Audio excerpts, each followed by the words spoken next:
Hey guys, Crazy Postman here. Well, today we're going to do an audit. No, we're not going to go pester government employees in the post office or in City Hall.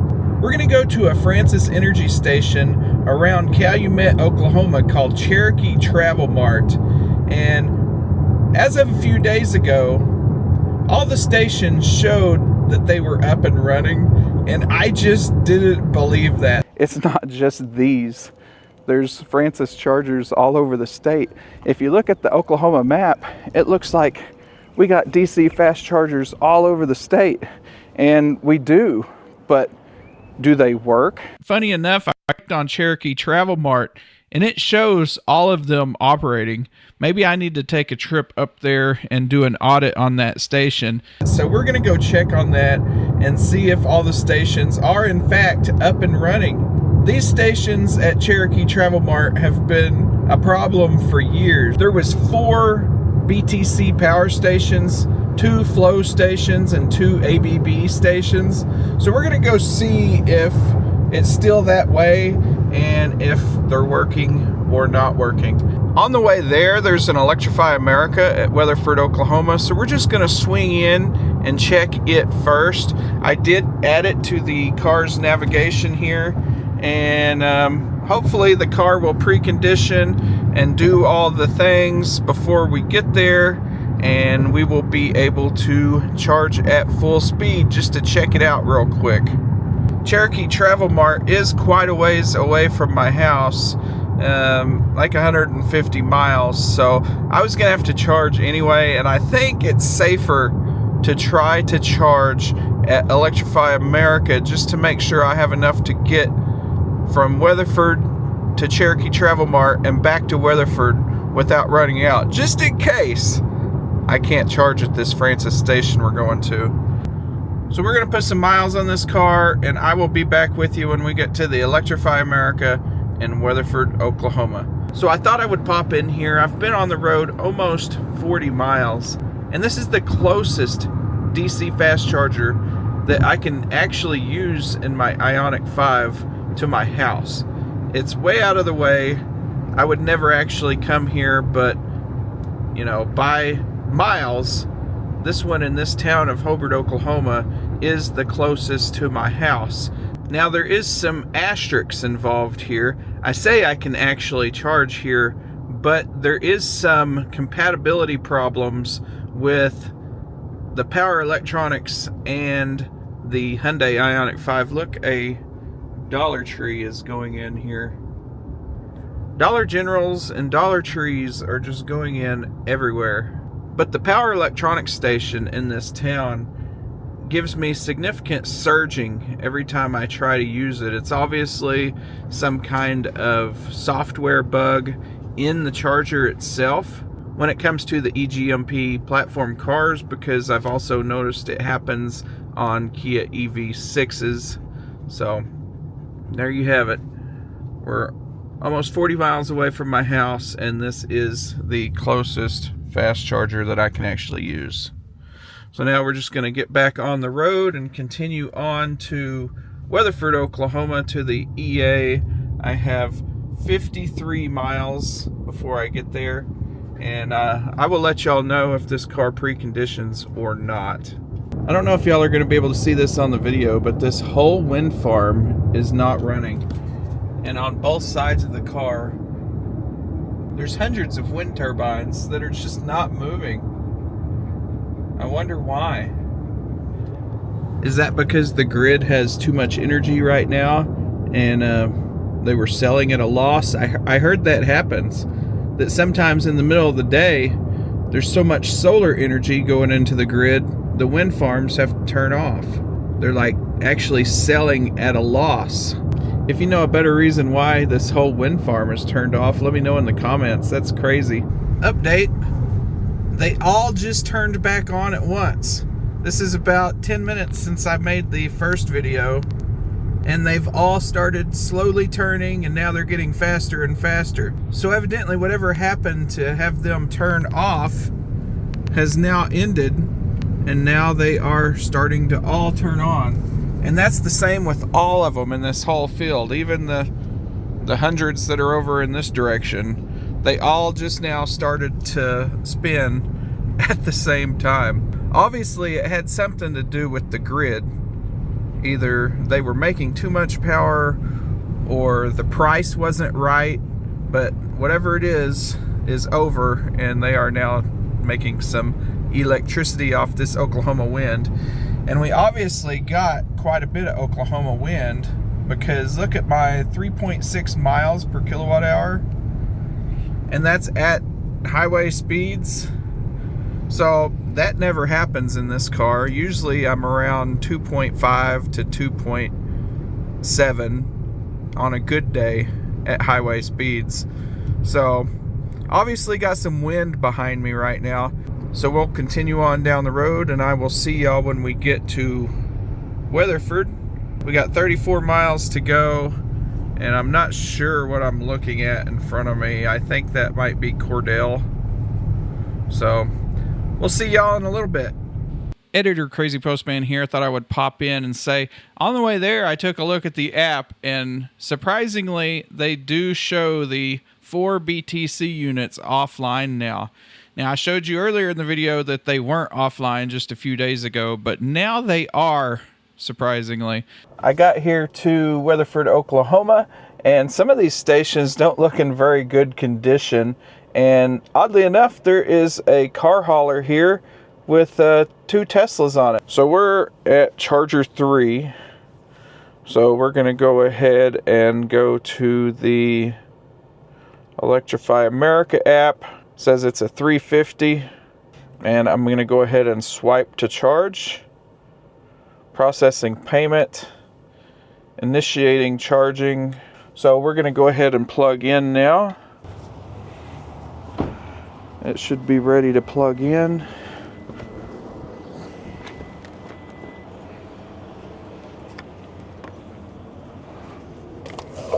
I cannot see the screen at all. This does seem like a new cable, strangely enough. Maybe a little bit of maintenance going on here.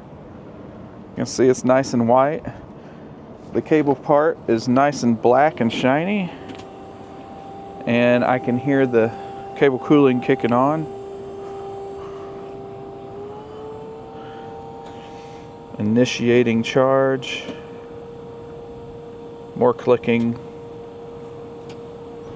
It's about to change screens to the charging screen. Thank you for choosing Electrify America. And I'm not sure we're getting full power, but also the car did not precondition to this charging station. So I've been driving over 100 miles, but maybe the battery's still cool. We'll just have to see. 4 minutes till 80%. I'm going to take Duck for a walk, and as soon as we get back to the car, we're going to unplug and go, because I don't need to be here. We were just testing out the site. Was that a good walk? Did you have a good time peeing on all those things? Alright, so we made it back to the car. We're down to 87 kilowatts, so that should be the normal charging curve for 83%, I'm guessing. We've been here 7 minutes and got 14 kilowatt hours, so we're going to go ahead and stop this charging session. Well, we are coming up on the Cherokee Travel Mart exit. I did everything I could do to try to get the car to precondition. It did not. Again, I made sure the setting was selected in the computer. I made sure I selected the charging station from the EV menu. Everything I could do, and still no precondition. But place your bets now. Is the chargers at the Cherokee Travel Mart gonna work, or are they not gonna work? I think you know what my opinion is. I'm pretty sure that they're not gonna work, just like they haven't worked for the last several years. And there they are, right there. This is the Francis Power flagship Interstate 44 location. We're gonna pull in and see if we see these same signs that were on this thing, oh, how long ago? Oh, would you look at that? That is the same sign on here that's been there for years. Oh, man. Wouldn't it be nice to get government money to do a project and then it just doesn't work? You don't have to worry about fixing it? Well, here I am reporting from the very windy and infamous Cherokee Travel Mart Francis location. I expected to find all these stations still here, no maintenance being performed. I do know Francis used to employ a maintenance person because I met him once in Frederick and in Lawton, Oklahoma. So I know he's around somewhere, but he hasn't been to Cherokee Travel Mart in at least 2 years. So let's go around and look at these stations. What do you think of this, Duck? Is this what you expected? Yeah, me too. This station is unavailable, awaiting manufacturer parts. That's BS, because this sign has been here for years.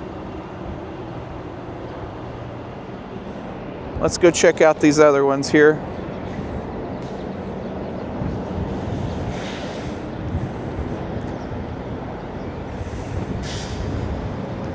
The same sign that's been here for years is on this one as well. They've put a couple layers of new tape on it, but it's the same sign under there. Go around and check this one out. Wouldn't you know, this station is unavailable, awaiting manufacturer parts. Now there are 2 other stations here. We got an ABB Francis station over here. Let's see if it's powered up.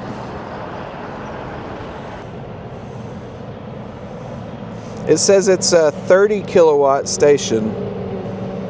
So that's an interesting restriction. Not sure why this one's 30 kilowatts. It should be a 50 kilowatt station.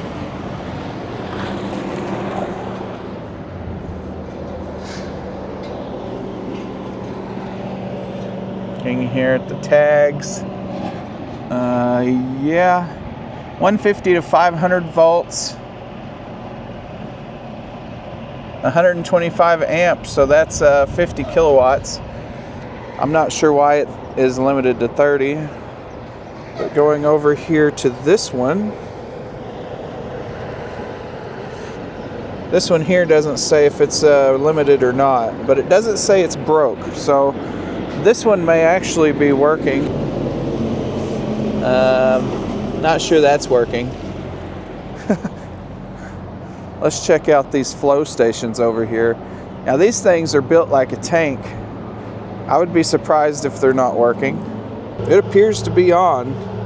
Make sure your vehicle's turned off.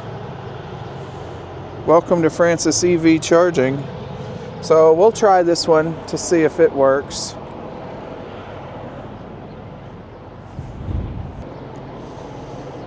This one appears to be on as well.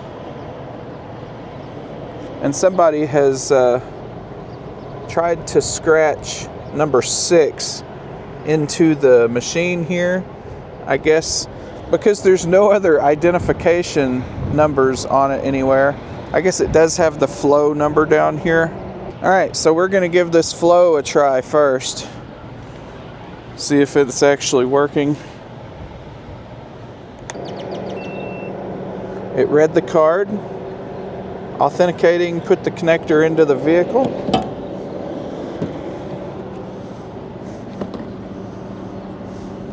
I like these REMA cables. Alright, plugged in, retrieving vehicle information. Now this technically should be, I think, a 100 kilowatt station. Not super speedy, but it's more than 50. It's clicking. Let's see if we can find the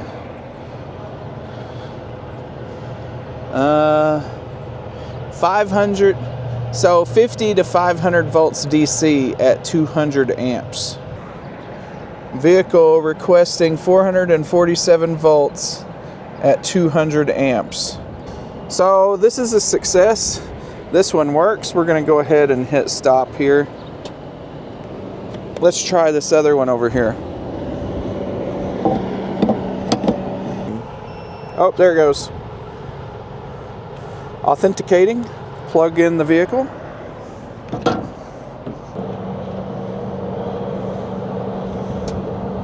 We got some clicking. So if somebody showed up here, they're not going to be stranded. They're just going to be charging pretty slowly. Here we go. We are charging. The vehicle is again requesting 446 volts. I'm guessing that's a standard request for stations that only go up to 500 volts. But there we go, 89 kilowatts, just like before. So this is putting out full power just like it's supposed to. Let's go ahead and stop the charge, and we'll try another station. There's no reason to try these BTC stations. We know they're dead, and they've been dead for years. Let's run over here and try this ABB station out and see what's going on. So now we've pulled up over here to these 50 kilowatt ABB stations, and we're going to try both of them out and see what happens. We're going to start with this first one. Not sure what's going on with the first one, if it works or if it doesn't work. The second one over here showed me that it was limited to 30 kilowatts. So we'll go ahead and try this first one here and see what happens. Connect first.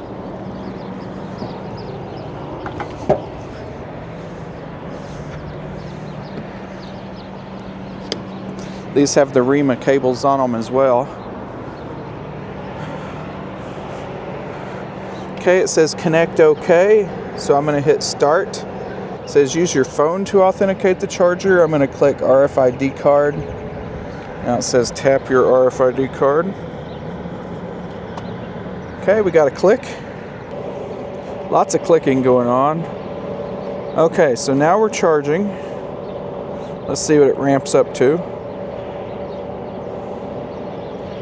43 kilowatts. Okay, so this is the standard 125 amp charger, it seems.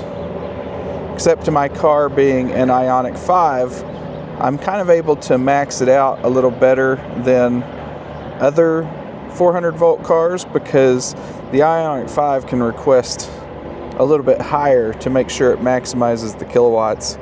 So this first one seems to be good. Like I said, if people show up here, they are going to be able to get a charge. It's just going to be a slow one. So at least they're not going to be stranded, but there's just no good excuse for those two over there to not be fixed after 2 years. I mean, this is a highway corridor. We need the 200 kilowatt chargers working. These 50 kilowatts, while you might not be stranded, you are going to be stranded here for several hours if you're going to be in a Chevy Silverado. So let's go ahead and stop this session. Oh, I have to use my RFID card to stop it. So nobody can just come up here and stop your session. That's good.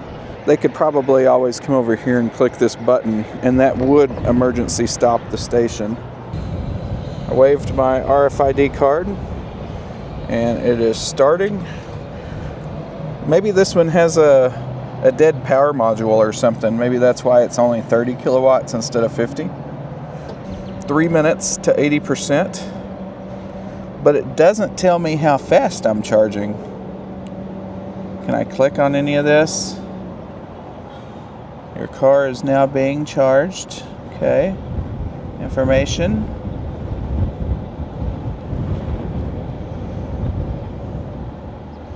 So it doesn't tell me how fast I'm being charged.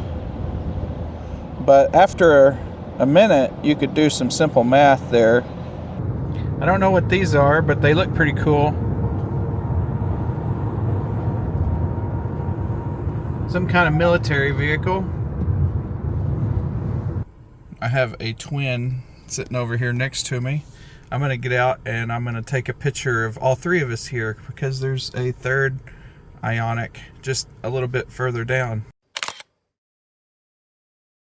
So I got out and talked to those folks for just a minute, and it turns out this one here next to me is a rental. and they're local. They just wanted to rent it and try it out. So, uh-oh, that guy forgot his charging cap. I think he's gonna get out and fix it. So they are renting Ioniq 5s here in western Oklahoma at the airport. So that's pretty interesting. Didn't think they would do that. This appears to be a brand new car because they still got some of the plastic covering up logos and some of the more sensitive places on the car that I noticed while I was looking at it. You can see more plastic here on the back tire. So we'll probably leave about 90%. We're at 88 right now, pulling 52 kilowatts. Now remember, the Ioniq 5 is a charging beast, so we have nothing to worry about, but we'll be leaving here shortly. Go ahead and stop. You can see we are at 90%. 14 minutes. Oh, just popped up to 91. And there we go, 14 minutes. In 14 minutes, we got 25 kilowatt hours.